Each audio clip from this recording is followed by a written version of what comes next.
Today I will discuss what is management. आज हम discuss करेंगे कि मैनेजमेंट क्या होता है। मैनेजमेंट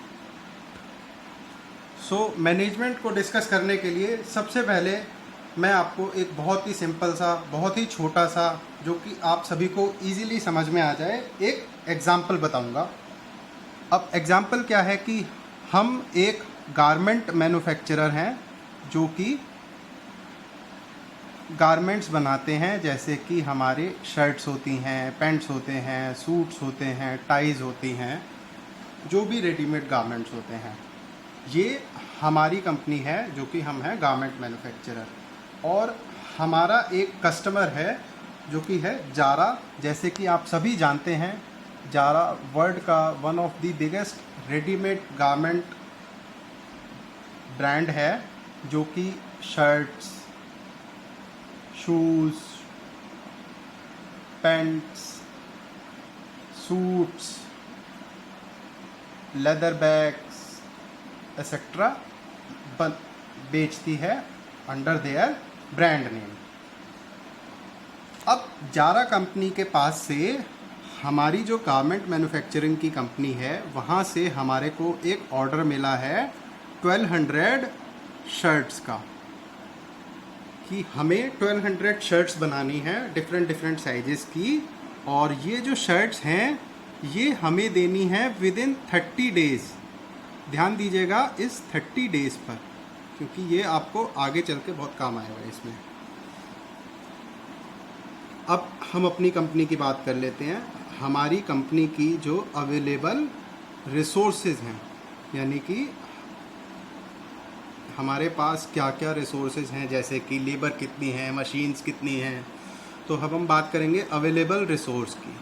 हमारी कंपनी के पास सपोज करिए 4 लेबर हैं, यानी कि 4 टेलर हैं, और हमारी कंपनी के पास 4 सीविंग मशीन हैं।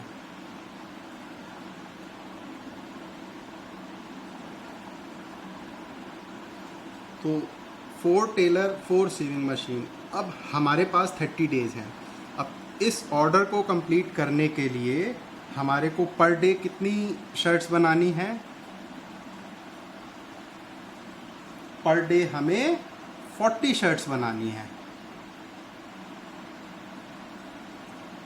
और हर एक लेबर को पर डे कितनी शर्ट्स बनानी है? हर एक लेबर को पर डे 10 शर्ट्स बनानी है। तो ही हम अपने ऑर्डर को फुलफ़िल कर पाएंगे। अगर हम इस कैलकुलेशन पे चलेंगे तभी हमारा जो ऑर्डर है वो इस 30 डेज़ में कंप्लीट हो पाएगा, अदरवाइज़ ये कंप्लीट नहीं होएगा। अब हम एक और चीज़ डिस्कस करते हैं। अगर हमने पर डे 40 शर्ट्स नहीं बना पाए और हमने कम शर्ट्स बनाई हैं, तो ऐसा हो सकता है कि हमें 30 की बजाय 31 डेज़ लग जाएं। अगर 31 डेज़ लग जाएंगे तो इसका मतलब क्या है? हमने अपना काम टाइम पे कंप्लीट नहीं किया। हमें जारा को कुछ पेनल्टी देनी पड़ सकती है, क्योंकि हमने उसका ऑर्डर टाइम पे फुलफ़िल नहीं किया। तो हम टाइम पे नहीं करेंगे तो हमें पेनल्टी देनी पड़ेगी। पेनल्टी देने से क्या होगा? कंपनी को लॉस होगा। और ऐसा भी हो सकता है कि अगर हम देखें कि हम 4 टेलर से नहीं कर पा रहे हैं, हमने काम तो कर दिया 30 डेज़ में, बट हमने 4 टेलर्स की बजाय हमने 1 टेलर और लगा दिया, 5 टेलर लगा दिए और 1 मशीन भी ख़रीद ली। तो इससे क्या होगा? हमारी जो लेबर कॉस्ट है वो इंक्रीज़ हो जाएगी, और हमारी मशीन की कॉस्ट भी इंक्रीज़ हो जाएगी, क्योंकि हमने एक और मशीन ख़रीद ली। तो यहाँ पे हमारी जो कॉस्ट है वो इंक्रीज़ कर जाएगी। कॉस्ट इंक्रीज़ करने से क्या होगा? हमारा जो प्रॉफिट मार्जिन है वो कम हो जाएगा, क्योंकि हमने एक मज़दूर की कॉस्ट बढ़ा दी या एक टेलर की कॉस्ट बढ़ा दी, और हमने एक नई मशीन भी ख़रीद ली। तो नई मशीन ख़रीदने से हमारी लागत लगी और हमारी कॉस्ट इंक्रीज़ हो गई। तो ये हमारा एक छोटा सा एग्जांपल था मैनेजमेंट की डेफिनेशन को अंडरस्टैंड करने के लिए। तो आओ अब हम इस एग्जांपल को मैनेजमेंट की डेफिनेशन में सेट करेंगे। कैसे करेंगे वो मैं आपको अभी यहाँ पे दिखाता हूँ। तो सबसे पहले हम मैनेजमेंट की डेफिनेशन को रीड करना शुरू करेंगे। तो मैनेजमेंट इज़ अ प्रोसेस। तो सबसे पहले हम प्रोसेस वर्ड को हाईलाइट करेंगे। तो प्रोसेस क्या है? वो मैनेजमेंट एक प्रोसेस है। प्रोसेस क्या है कि अब हमें जैसे शर्ट बनानी है, तो अब हमें शर्ट कैसे बनानी है हम देखेंगे। हमारे पास 4 टेलर थे, 4 सिविंग मशीन थी, तो हमें 40 शर्ट पर डे बनानी थी, 10 शर्ट हर आदमी को बनानी थी। तो ये क्या हो गया? ये हमारा प्रोसेस हो गया, ये हमारा प्रोसेस हो गया, ठीक है। और getting things done, things done का मतलब क्या है? जो हम शर्ट्स बना रहे थे, यानी कि हमें एक काम मिला था, अब हमें उस काम को करने के लिए एक प्रोसेस डिफाइन करना है। तो वो प्रोसेस हमने आपको दिखाया कि ये हमारा प्रोसेस है। थिंग्स डन क्या है? शर्ट को बनाना with the aim of achieving गोल।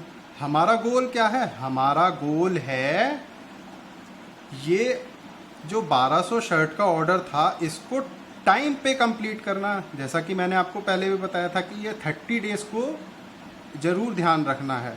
तो हमें टाइम पे इस ऑर्डर को कंप्लीट करना, ये हमारा गोल है। इफ़ेक्टिवली एंड एफिशिएंटली, ये भी मैंने आपको बताया कि ये इफ़ेक्टिवली कैसे होगा।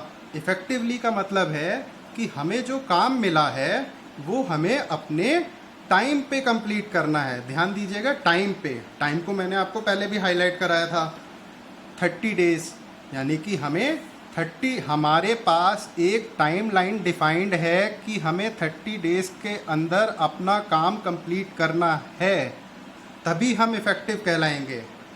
और एफिशिएंटली का मतलब है optimum utilisation of available resources. हमारी रिसोर्सेज क्या थी? हमारे पास रिसोर्सेज थी, 4 टेलर थे, 4 सीविंग मशीन थी। हमें ऑप्टिमम यूटिलाइजेशन करना था, यानी कि हमें 40 शर्ट पर डे बनानी थी और हर टेलर को 10 शर्ट पर डे बनानी थी, तभी हम optimum utilisation of available resource को कर पाएंगे।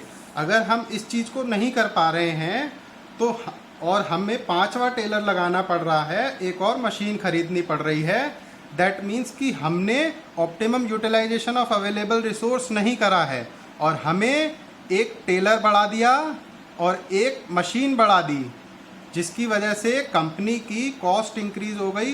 तो इसका मतलब क्या है कि हमने एफिशिएंटली अपनी जो रिसोर्सेज थी, यानी कि अपनी लेबर और अपनी मशीन्स को प्रॉपरली यूज़ नहीं किया, जिसके कारण हमें एक टेलर और एक मशीन एक्स्ट्रा ख़रीदनी पड़ी, जिसकी वजह से हमारी जो कॉस्ट है वो इंक्रीज़ कर गई। तो हमें एफिशिएंटली भी काम करना है। तो अब ऐसा नहीं है कि हम इफ़ेक्टिवनेस हो जाएंगे और एफिशिएंट नहीं होएंगे, या फिर हम एफिशिएंट हो जाएंगे हम इफ़ेक्टिव नहीं होएंगे।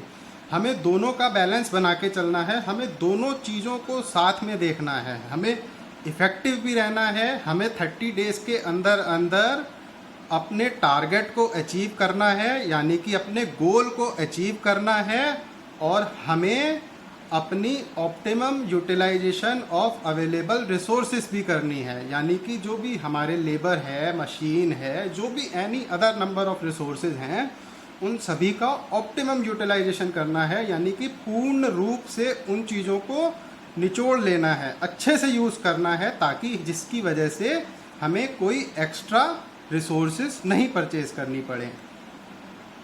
अब जैसे अगर हम 31 डेज़ कर लेंगे, तो जैसा कि मैंने आपको बताया कि जारा हमारे ऊपर पेनल्टी लगा देगा। अब जारा पेनल्टी लगा देगा तो हमारा प्रॉफिट कम हो जाएगा।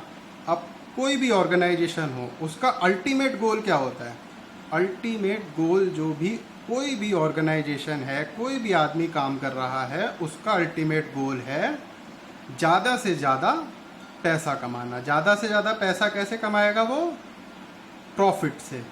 उसके हाई प्रॉफिट्स होंगे। अब जैसे यहाँ पे उस पर पेनल्टी लगेगी, उसके प्रॉफिट डिक्रीज़ करेंगे, तो प्रॉफिट डिक्रीज़ करेंगे तो this will also impact his ultimate गोल। और अगर यहाँ पे एफिशिएंटली वो काम नहीं कर रहा है और वो एक्स्ट्रा रिसोर्सेज लगा रहा है, तो एक्स्ट्रा रिसोर्सेज अगर कोई भी आदमी लगाएगा तो उसकी कॉस्ट इंक्रीज होएगी। कॉस्ट इंक्रीज होने से प्रॉफिट अल्टीमेटली कम हो जाएंगे। तो प्रॉफिट अल्टीमेटली कम हो जाएंगे तो फिर this will also impact his ultimate goal. So ध्यान दीजिएगा, let us summarize one more time again that management is a process.